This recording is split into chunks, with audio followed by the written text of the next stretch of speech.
বেগম খালেদা জিয়া আর নেই, ইন্না লিল্লাহি ওয়া ইন্না ইলাইহি রাজিউন। বাংলাদেশের একটি অধ্যায়ের অবসান। ৩০০ আসনে ২৫৮২ প্রার্থী। এনসিপিতে যোগ দিলেও নির্বাচনে অংশ নিচ্ছেন না আসিফ, লড়ছেন না মাহফুজও। অদৃশ্য চাপে হাদি হত্যার বিচারে বিলম্ব, অভিযোগ ইনকিলাব মঞ্চের। বসবে রাজনৈতিক দলগুলোর সাথে।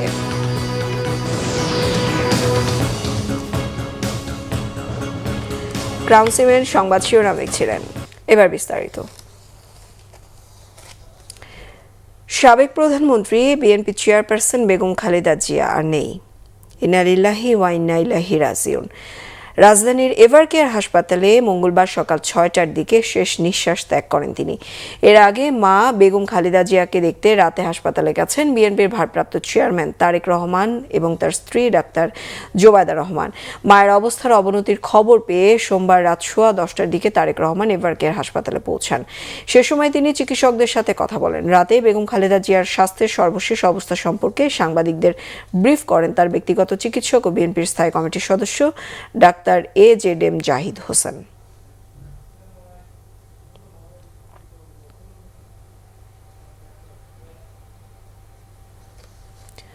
সাধারণ গৃহবধূ থেকে প্রধানমন্ত্রী, গণতন্ত্রের প্রশ্নে রাজপথে আন্দোলন সংগ্রাম, অন্যায্য কারাবরণ, হার না মানা এক আপোষহীন মহাকাব্যের প্রধান চরিত্র বেগম খালেদা জিয়া। কেমন ছিল তার শৈশব ও ব্যক্তিগত জীবন? নাবিল জাহাঙ্গীরের প্রতিবেদনে সে প্রশ্নের উত্তর খোঁজার চেষ্টা। যে উন্নয়নের ধারা আমরা সৃষ্টি করেছি, উন্নয়নের ধারাবাহিকতা রক্ষার জন্য আজকে ভোট দিয়ে নির্বাচিত সরকার করতে হবে। খালেদা খানম পুতুল। ১৯৪৫ সালের ১৫ আগস্ট দিনাজপুর শহরে জন্ম নেয়া এই সাধারণ মানুষটি কর্মগুণে নিজেকে প্রতিষ্ঠিত করেছেন অনন্য এক শ্রদ্ধার আসনে। সময়ের সাথে রাজপথের আন্দোলন সংগ্রামের মধ্য দিয়ে হয়ে উঠেছেন গণমানুষের নেত্রী। তিনি তিনবারের প্রধানমন্ত্রী। সমস্ত রাজনৈতিক দলগুলো অদূর ভবিষ্যতে পরবর্তী সংসদ নির্বাচনে অংশগ্রহণ করতে পারবে। খালেদা জিয়ার বাবা ইস্কান্দার মজুমদার, মা বেগম তৈয়বা মজুমদার। ৩ বোন এবং 2 ভাইয়ের মধ্যে তিনি তৃতীয়। পিতামহ হাজী সালামত আলী, মাতামহ জলপাইগুড়ির তোয়াবুর রহমান। তাদের আদি নিবাস ফেনী ফুলগাজীর শ্রীপুর গ্রামের মজুমদার বাড়ি। যে দেশের লোকের অবস্থা যতদিন পরিবর্তন করে ততদিন আমিও নিজে অত বিলাসিতা পছন্দ করি না আর কি। আমার ছেলেদেরও কোনো সময় কোনো বেশি কাপড় চোপড় সে পছন্দ করতো না। আমরা সবসময় রেশনের চালই খাই।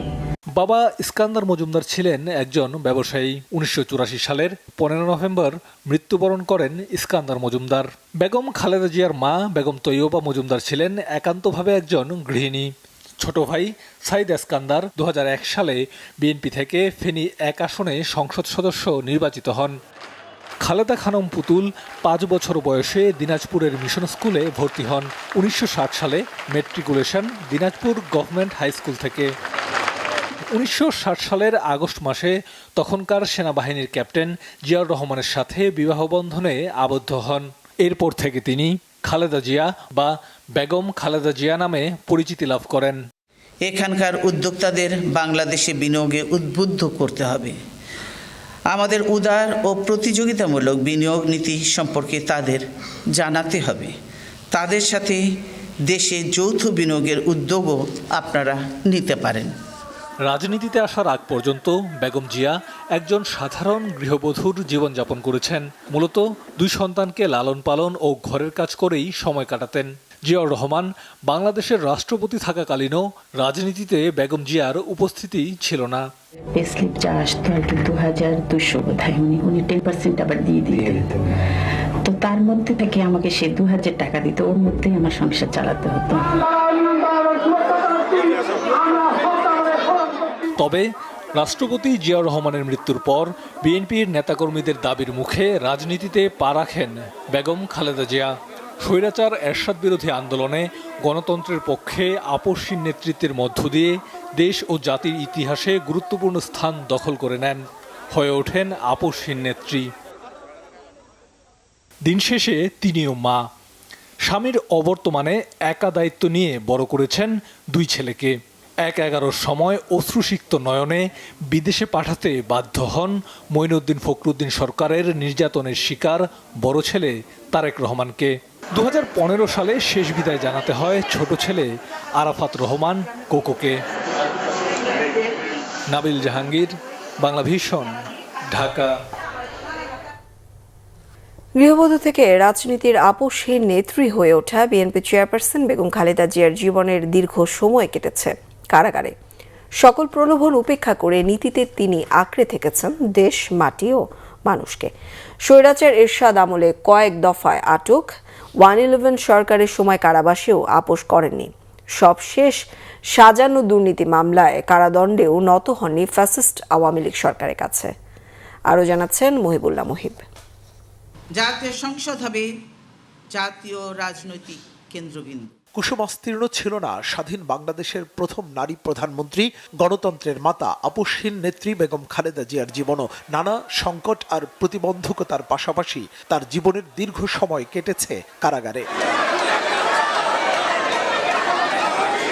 সবশেষ 2018 সালে 8 ফেব্রুয়ারি জিয়া অরফানেজ ট্রাস্ট থেকে 2 কোটি 10 লাখ টাকা আত্মসাতের মামলায় তাকে 5 বছরের সশ্রম কারাদণ্ড দেয় ফ্যাসিস্ট আওয়ামী লীগ সরকার। অথচ এটি দিবালোকের মতো সত্য, ট্রাস্টের কোনো টাকাই তছরূপ করেননি বেগম খালেদা জিয়া। এক অ্যাকাউন্ট থেকে আরেক অ্যাকাউন্টে স্থানান্তরকেই ইস্যু করা হয়। এরপর তাকে বন্দি করে রাখা হয় ঢাকার নাজিমুদ্দিন রোডের পরিত্যক্ত এক ভবনে। 111 সরকারের নির্মম নির্যাতনে ছোট ছেলে আরাফাত রহমান কোকোর মৃত্যু এবং বড় ছেলে তারেক রহমানের প্রবাস জীবনে একাকিত্ব ও কষ্টেও এতটুকু আপোষ করেননি। মইনুল রোড থেকে শহীদ জিয়ার স্মৃতি বিজড়িত বাড়ি থেকে বিতাড়ন, সন্তান হারানোর কষ্ট আর একের পর এক মিথ্যা মামলায় কাবু। খালেদা জিয়া চাইলেই আপোষ করে পাড়ি দিতে পারতেন বিদেশে। এই উচ্ছেদ করতে গিয়ে যে অমানবিক আচরণ তারা করেছে তাতে আমি নিজে অপমানিত, লাঞ্ছিত শুধু নই, লজ্জিত বোধ করছি। আমার পরিবারের সদস্যদের গায়ে হাত তুলতেও তারা দ্বিধাবোধ করেনি। ঘোষণা দেন বাংলাদেশই তার একমাত্র ঠিকানা। দেশের বাইরে আমার কোনো ঠিকানা নেই, এটাই হলো আমার ঠিকানা। দশম জাতীয় সংসদের বিনা ভোটের নির্বাচনের আগে 2013 সালের 29 ডিসেম্বর গুলশানের বাসায় এবং 2015 সালের 5 জানুয়ারি গুলশানের নিজ কার্যালয়ে 2 দফায় খালেদা জিয়াকে অবরুদ্ধ করে রাখা হয়। নিজ কার্যালয়ে অবরুদ্ধ থাকেন টানা 93 দিন। কি জন্য আমাকে অবরুদ্ধ করা হয়েছে সেই কারণটাই তো আমার জানা দরকার, কেন আমাকে অবরুদ্ধ করা হয়েছে। এর আগে 2007 সালের 3 সেপ্টেম্বর সেনা সমর্থিত 111 সরকার আটক করে বেগম খালেদা জিয়াকে। প্রথম দফায় গ্রেপ্তারের পর সংসদ ভবন এলাকার স্পিকারের বাসভবনকে সাব জেল ঘোষণা করে সেখানে রাখা হয় তাকে। প্রায় 1 বছর 8 দিন জেলে থাকার পর 2008 সালের 11 সেপ্টেম্বর আদালতের নির্দেশে মুক্ত হন তিনি।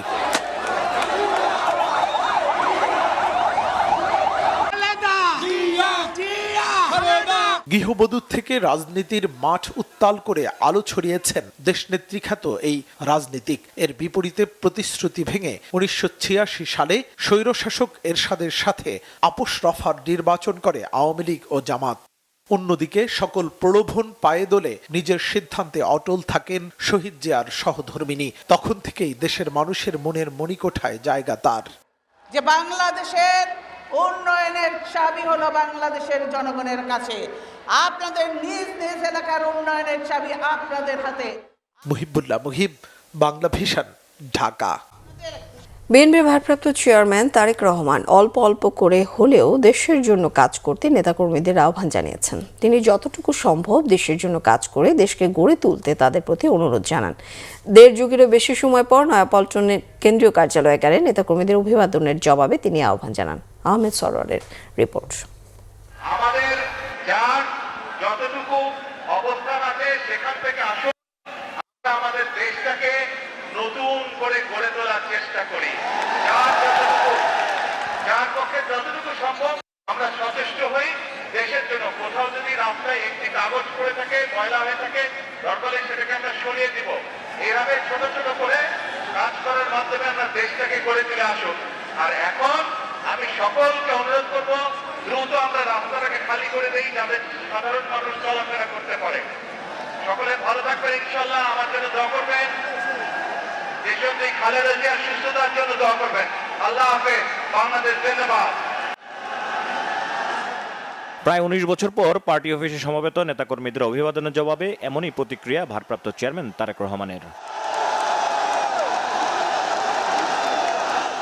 111-এর সময় নির্যাতনের শিকার হয়ে উন্নত চিকিৎসার জন্য লন্ডন যান তৎকালীন বিএনপির যুগ্ম মহাসচিব তারেক রহমান। নির্বাচন শেষে ২৫ ডিসেম্বর দেশে ফিরে সোমবার বিকেলে প্রথমবারের মতো নয়াপল্টন কেন্দ্রীয় কার্যালয়ে যান বর্তমান দলের ভারপ্রাপ্ত চেয়ারম্যান তারেক রহমান।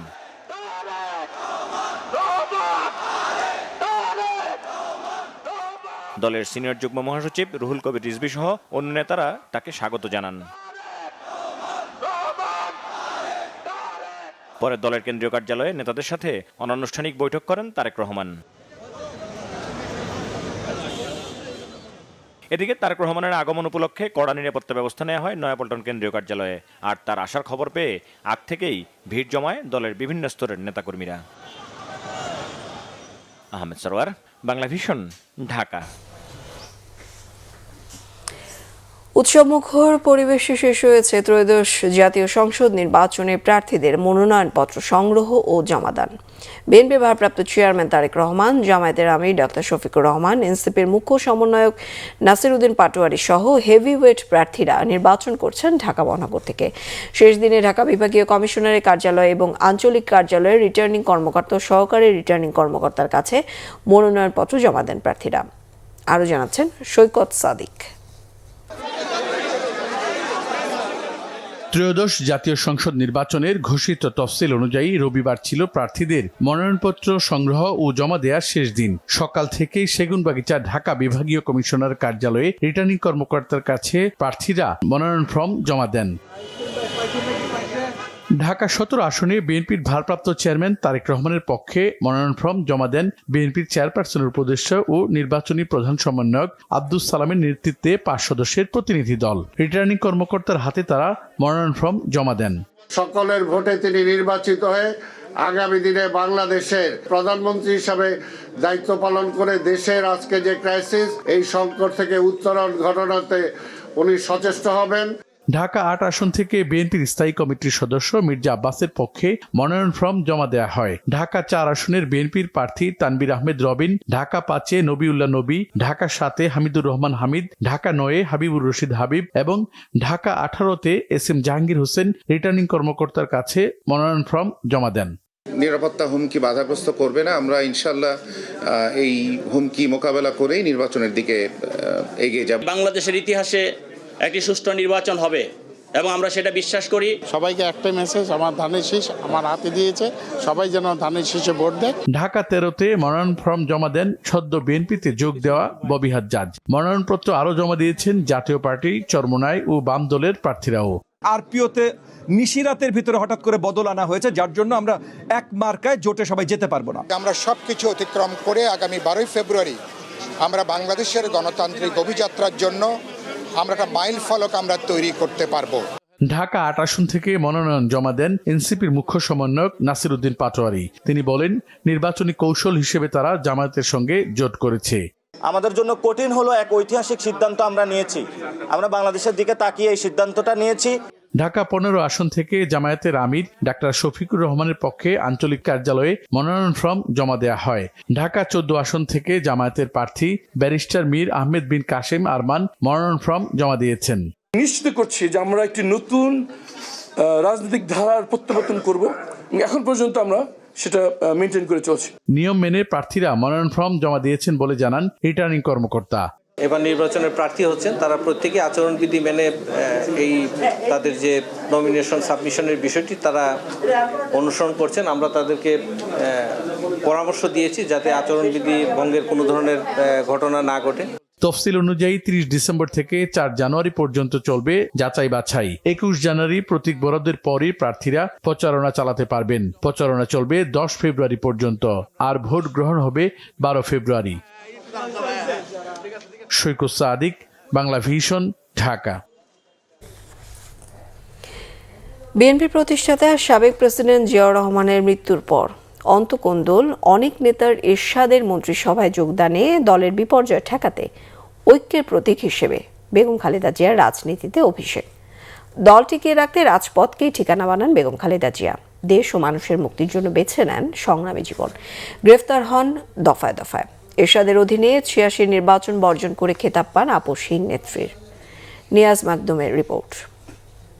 ১৯৮১ সালের ৩০ মে চট্টগ্রামের সার্কিট হাউজে কিছু বিপথগামী সেনা সদস্যের গুলিতে নিহত হন সাবেক প্রেসিডেন্ট ও বিএনপির প্রতিষ্ঠাতা জিয়াউর রহমান। এই স্বপ্নচারী মানুষটির বয়স ছিল তখন মাত্র ৪৫ বছর। ওই সময় বেগম খালেদা জিয়া পুরোদস্তুর একজন গৃহবধূ, অর্থাৎ দুই পুত্র তারেক রহমান ও আরাফাত রহমান কোকোকে লালন পালন ও ঘরের কাজ করে সময় কাটাতেন। সে ২০০০ টাকা দিত, ওর মধ্যেই আমার সংসার চালাতে হতো। আমার ছেলেদেরও কোনো সময় কোনো রকম বেশি কাপড় চোপড় সে পছন্দ করতো না। প্রেসিডেন্ট জিয়ার অবর্তমানে দলের মধ্যে কোন্দল, অন্যদিকে বিএনপির অনেক নেতার এরশাদের মন্ত্রিসভায় যোগদান। এই দুই পরিস্থিতিতে বিএনপি তখন অনেকটা ছত্রভঙ্গ, বিপর্যস্ত এবং দিশেহারা। এ সময় দল টিকিয়ে রাখতে কিছু সিনিয়র নেতার পরামর্শ ও সাধারণ নেতাকর্মীদের প্রবল চাপ এবং আহ্বানে ঘর ছেড়ে রাজপথকেই ঠিকানা বানাতে হয় তাকে। গৃহবধূ থেকে দেশ ও মানুষের মুক্তির জন্য বেছে নেন সংগ্রামী জীবন। ১৯৮২ সালের ৩ জানুয়ারি বিএনপিতে যোগ দেন বেগম খালেদা জিয়া। ১৯৮৩ সালের এপ্রিলে দলের বর্ধিত সভায় সিনিয়র ভাইস চেয়ারম্যান হিসেবে বক্তব্য রাখেন। এটি ছিল বেগম খালেদা জিয়া রাজনীতিবিদ হওয়ার পর প্রথম বক্তব্য। ১৯৮৪তে পার্টির চেয়ারপারসন নির্বাচিত হন বেগম খালেদা জিয়া।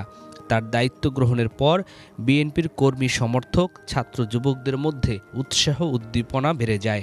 বিভিন্ন শিক্ষা প্রতিষ্ঠানে ছাত্রদলের সাংগঠনিক ভিত্তি শক্তিশালী হয়ে উঠতে থাকে। বেগম জিয়া রাজনীতিতে যোগ দেওয়ার ২ মাসের মধ্যে সামরিক শাসন জারি করেন হুসেইন মোহাম্মদ এরশাদ। ১৯৮৩ সালে বেগম খালেদা জিয়ার নেতৃত্বে গঠিত হয় ৭ দলীয় ঐক্যজোট। শুরু হয় এরশাদের সামরিক শাসনের বিরুদ্ধে আন্দোলন।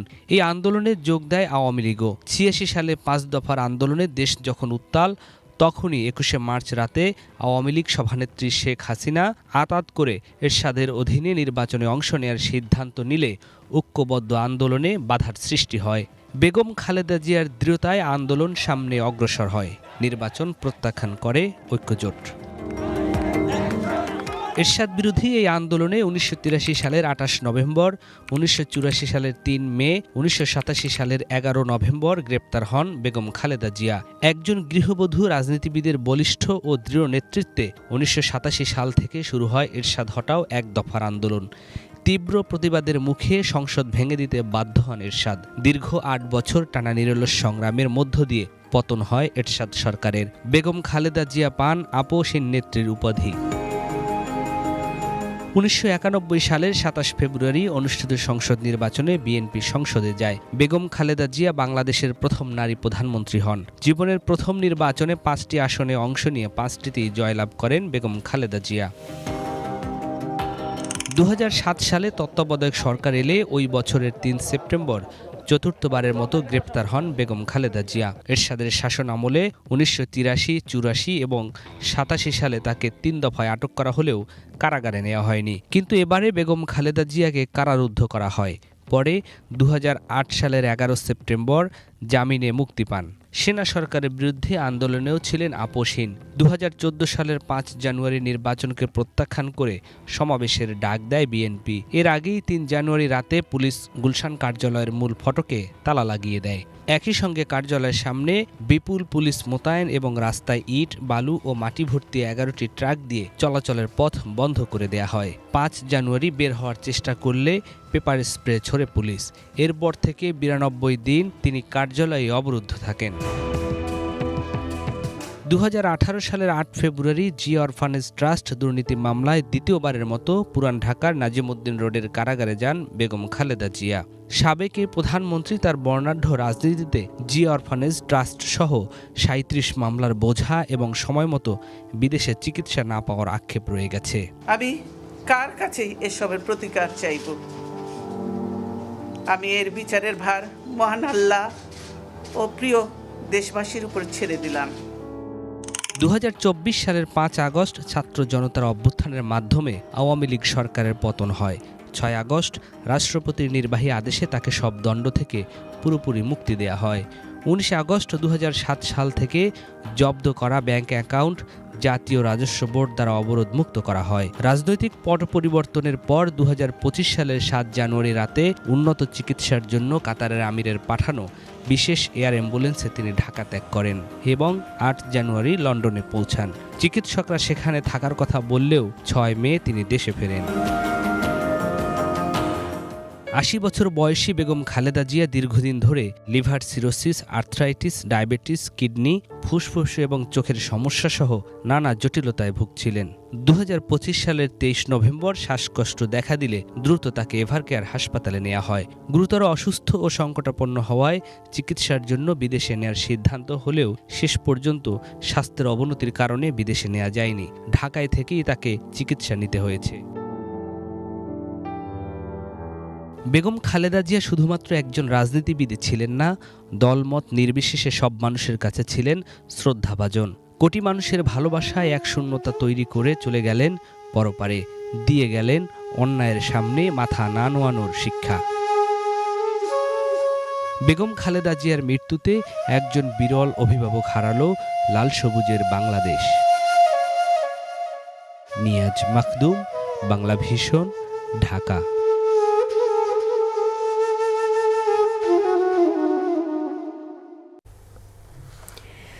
ত্রয়োদশ জাতীয় সংসদ নির্বাচনে প্রতিটি আসনে গড়ে প্রার্থী হয়েছেন 8 জনেরও বেশি। 300 আসনে মনোনয়নপত্র দাখিল করেছেন 2582 জন। নির্বাচন কমিশন সচিবালয়ের তথ্য বলছে, ঢাকা বিভাগে 41 নির্বাচনী আসনে মনোনয়নপত্র জমা দিয়েছেন 444 জন। রংপুর বিভাগ 33 নির্বাচনী আসনে 278 জন মনোনয়ন জমা দিয়েছেন। এছাড়া রাজশাহী বিভাগ 39 নির্বাচনী আসনে 260 জন, খুলনা বিভাগ 36 নির্বাচনী আসনে 276 জন, বরিশাল বিভাগ 21 নির্বাচনী আসনে 116 জন, ফরিদপুর অঞ্চলের 15 নির্বাচনী আসনে 142 জন, ময়মনসিংহ বিভাগে 38 নির্বাচনী আসনে 311 জন, সিলেট বিভাগে 19 নির্বাচনী আসনে 146 জন, কুমিল্লা অঞ্চলের 35 নির্বাচনী আসনে 365 এবং চট্টগ্রাম বিভাগে 23 নির্বাচনী আসনের মনোনয়ন জমা দিয়েছেন 194 জন। জাতীয় নির্বাচনের জন্য মনোনয়নপত্র জমা দিয়েছেন বিএনপি চেয়ারপারসন বেগম খালেদা জিয়া, ভারপ্রাপ্ত চেয়ারম্যান তারেক রহমান সহ দলটির শীর্ষ নেতারা। বিভিন্ন স্থানে মনোনয়নপত্র দাখিল করেছেন জামায়াতের নেতারাও। ফেনী 1 ও বগুড়া 7 আসনে মনোনয়নপত্র দাখিল করেছেন বেগম খালেদা জিয়া ও বগুড়া 6 আসনে তারেক রহমানের পক্ষে মনোনয়নপত্র জমা দেওয়া হয়েছে। প্রতিনিধিদের পাঠানো তথ্য ছবিতে আরও জানাচ্ছেন সিরাজুল মনির শুভ। ফেনী 1 আসনে বেগম খালেদা জিয়ার পক্ষে মনোনয়নপত্র জমা দেন মুন্সি রফিকুল আলম মজনু। ফেনী 2 আসনে অধ্যাপক জয়নাল আবেদিন এবং ফেনী 3 আসনে আব্দুল আউয়াল মিন্টু নিজ নিজ মনোনয়নপত্র দাখিল করেন। পৌষের হাড়কাঁপানো শীত উপেক্ষা করে বগুড়া 7 গাবতলী শাহজাহানপুর আসনে বিএনপির চেয়ারপারসন বেগম খালেদা জিয়ার পক্ষে মনোনয়নপত্র জমা দেন চেয়ারপারসনের উপদেষ্টা সাবেক সংসদ সদস্য হেলালুজ্জামান তালুকদার লালু। বগুড়া 6 সদর আসনে উচ্ছ্বাস নিয়ে বিএনপির ভারপ্রাপ্ত চেয়ারম্যান তারেক রহমানের পক্ষে দলের সিনিয়র নেতাদের সাথে নিয়ে মনোনয়নপত্র জমা দেন জেলা বিএনপির সভাপতি মোহাম্মদ রেজাউল করিম বাদশা।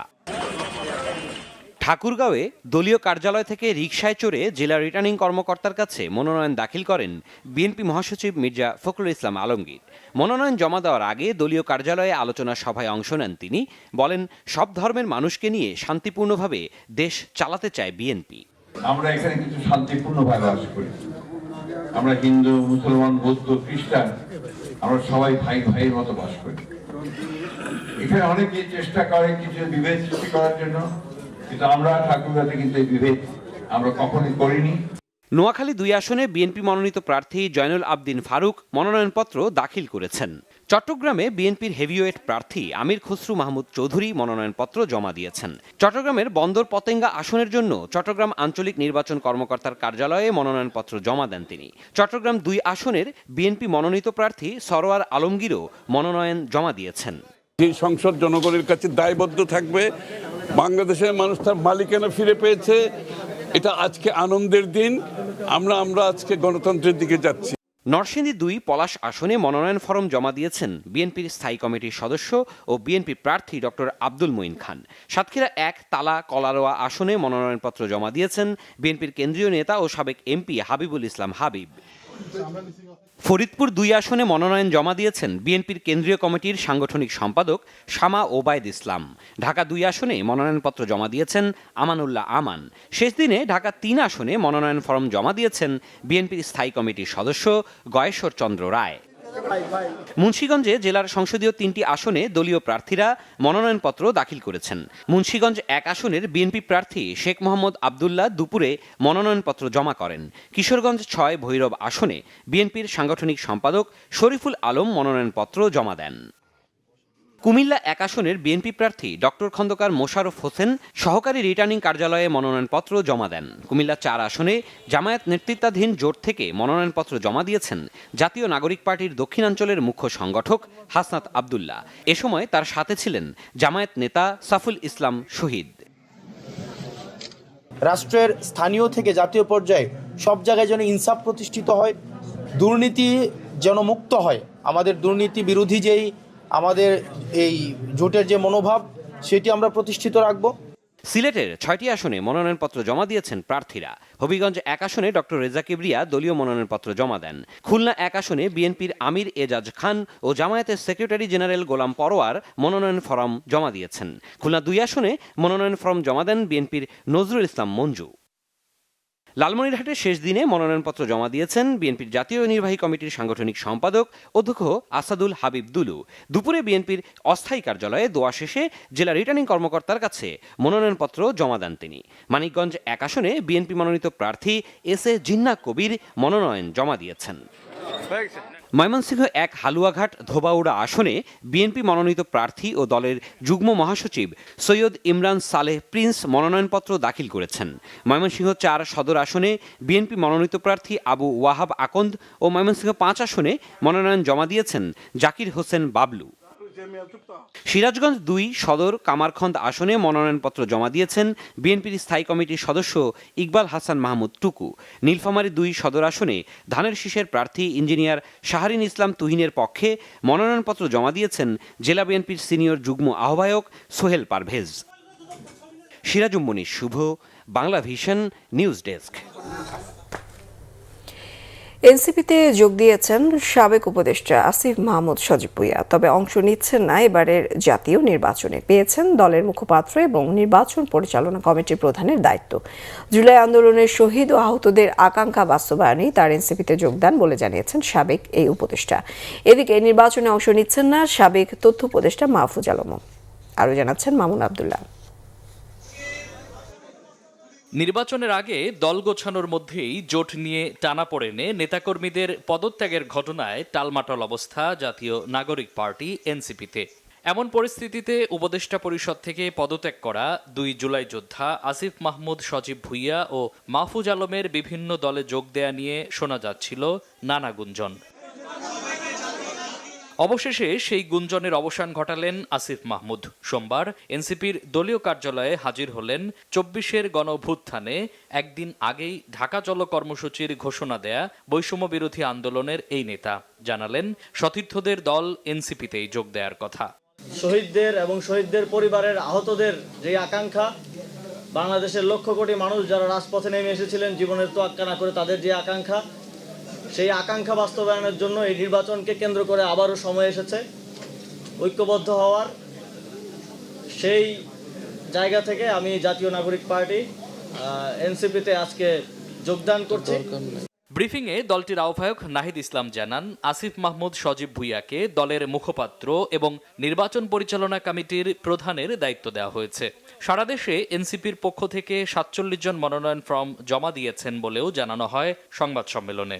এনসিপি নির্বাচনী যাত্রায় পুরোপুরি ঢুকে পড়েছে এবং এই নির্বাচনকালীন সময়ে এই নির্বাচনে কর্মযোগ্য এই গুরুভার এবং এই সময় সংগঠনটাকে ধরে রাখার জন্য জনাব আসিফ মাহমুদ সজীব ভুঁইয়া তিনি এবারে নির্বাচনে অংশগ্রহণ করবেন না, বরং জাতীয় নাগরিক পার্টি এনসিপির মনোনীত প্রার্থী যারা রয়েছেন তারা যাতে জিতে আসতে পারে এবং সংসদে গিয়ে বাংলাদেশের মানুষের গণঅভ্যুত্থানের পক্ষের কণ্ঠস্বর হয়ে উঠতে পারে, সেজন্য তিনি কাজ করবেন।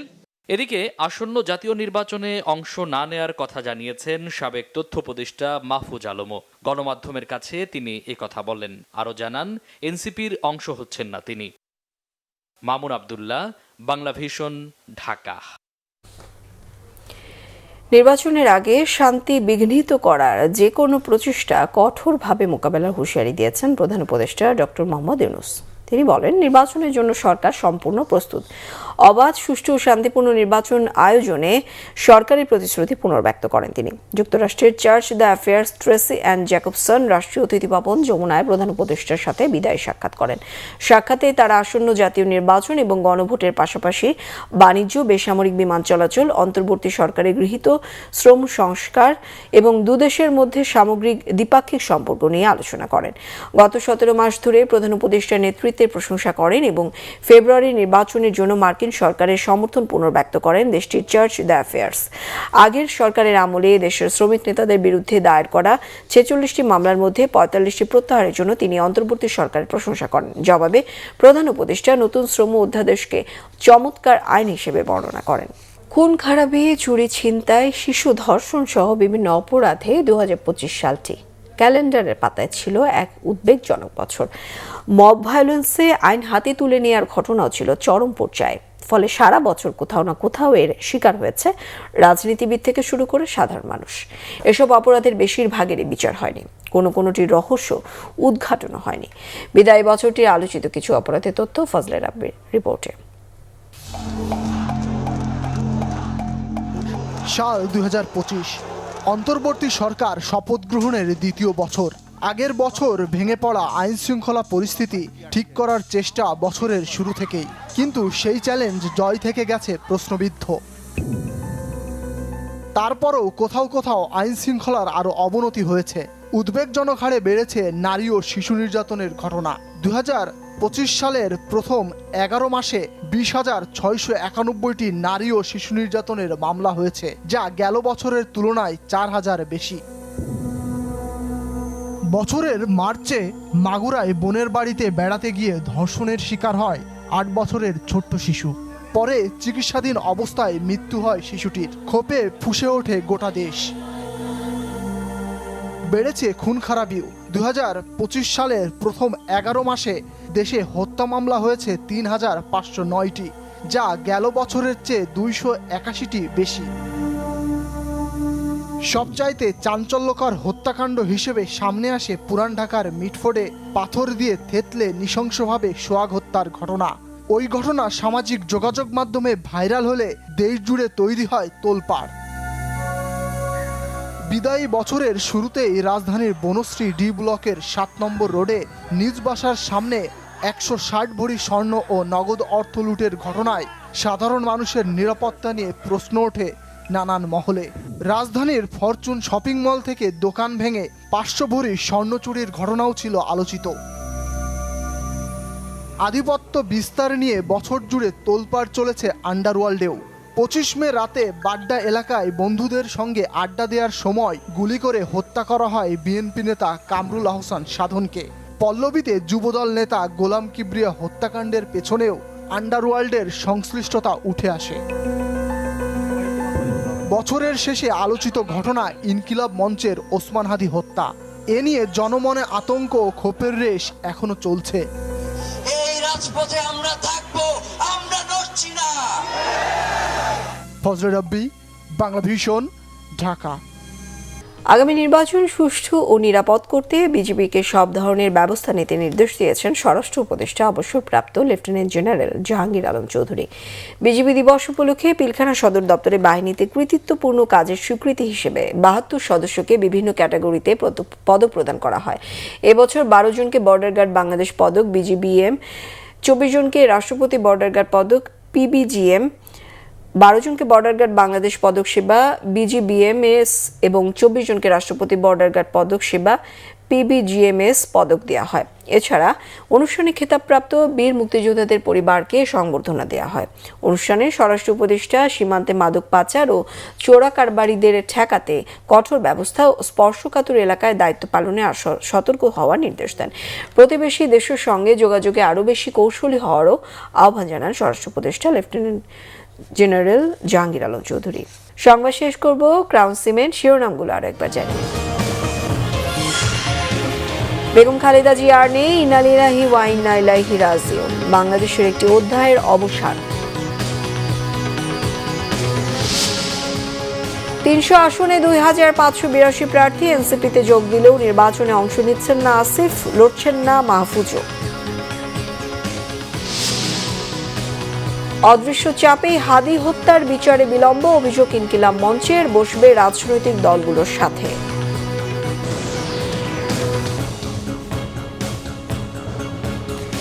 এই ছিল এখনকার মতো। পরের সংবাদ সকাল 10টায়, 9টায় থাকছে নিউজ টপ 10 দেখার আমন্ত্রণ রইল। এতক্ষণ সঙ্গে থাকায় ধন্যবাদ সবাইকে।